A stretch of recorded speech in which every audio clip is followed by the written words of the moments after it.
Okay, Raymond, advance please Hi, come in. Raymond. Mayor at Elaine, malulungkot daw yung mga taga DPWH kung matuloy yun. Dahil, Malungkot sila, masaya tayo. Aha, oo, malaki ang mawawala. Bagay, sinabi na naman ni Ginoong Ramon ang yun ako na ang gagawa. Kaya lang wala kayong kita, sabi niya. Yun. Talagang prangka ang Don Ramon. Talagang prangka ang Don Ramon ang. Talagang wala kayong kita. Ayan. Para sa bayan ito. Ayan. Anyway, Mayor at Elaine, dito naman sa Senado ay nagpahayag ng suporta ang mga senador sa inihaying Senate Concurrent Resolution number 4 na inihain ni Senador Sherwin Gatchalian bilang chairman ng Senate Committee on Finance. May layunin nito na maging transparent at mabigyan ng access ang maaring mag-participate ang publiko sa pagtalakay sa 2026 General Appropriations Act. Sabi ni Legarda, yung pag-live stream sa proseso ng budget, paglalabas ng matrix sa version ng Kamara at Senado at yung pagpapakita sa minutes of the meeting ay siyang dapat magiging SOP o Standard Operating Procedures. Dahil sa magitan nito ay mababasag yung tinatawag na culture of secrecy na matagal nang bumabalot sa Bicameral Conference Committee hearings at ibalik yung tiwala sa mandato ng ating saligang batas na transparency at accountability. Dahil aminado si Senator Legarda na maraming bahagi ng proseso ng national budget ang hindi nakikita ng publiko, kaya't ang paniniwala ng ilan ay nadidesisyonan lamang ang national budget ng iilan at hindi naman ito dahil hindi ito bukas sa publiko. Sabi naman ni Senador Panfilo Ping Lacson ay kailangan niyang matiyak na lalabas din doon sa mismong proseso ng budget yung mga tinatawag na individual amendments dahil dito nangyayari yung tinatawag na budget insertion upang makita kung sinong mambabatas ang merong insertion dahil ibinigay na halimbawa yung gawain daw ng mga party list congressmen na nagpa-parking ng pondo sa isang distrito. Kaya't merong isang LGU na 200 million pesos ang pondo nito, pero pagkatapos ng Bicameral Conference Committee ay naging 15 bilyong piso.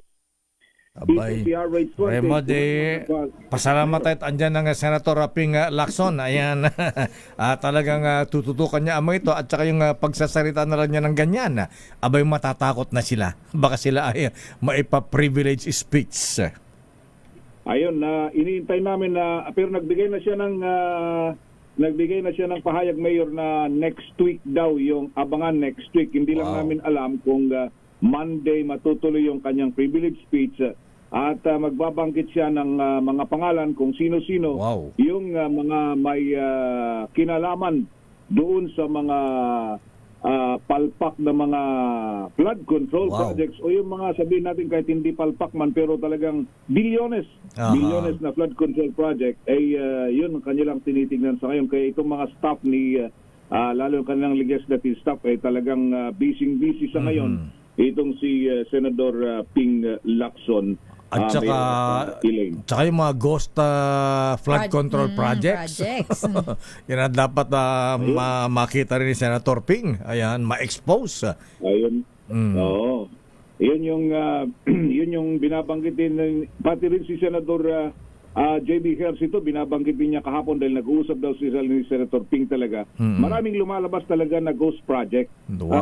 Nang sinasabing ang usapan dito, sabi niya, alam naman natin na talagang kikita yung contractor. Dapat naman dahil hanap buhay yan. Ang problema, yung pinakamasaklap, yung ghost project, yung talaga wala as in. Naubos yung, o na-release yung budget, pero nawawala yung proyekto. Kaya yun ang kanilang pagtutuunan ng pansin sa ngayon na mismo ang presidente ay mayroong mga initiative para dito at sabi sa anti-corruption campaign. Sabi nga ni President BBM yung mga guni-guni. Guni-guning proyekto. Ayan. Sige, abangan natin yan. Kapanapanabik yan, Raymond. Ayan. At sino kaya ang mga tatamaan dito sa privilege speech ni Senator Ping Lacson?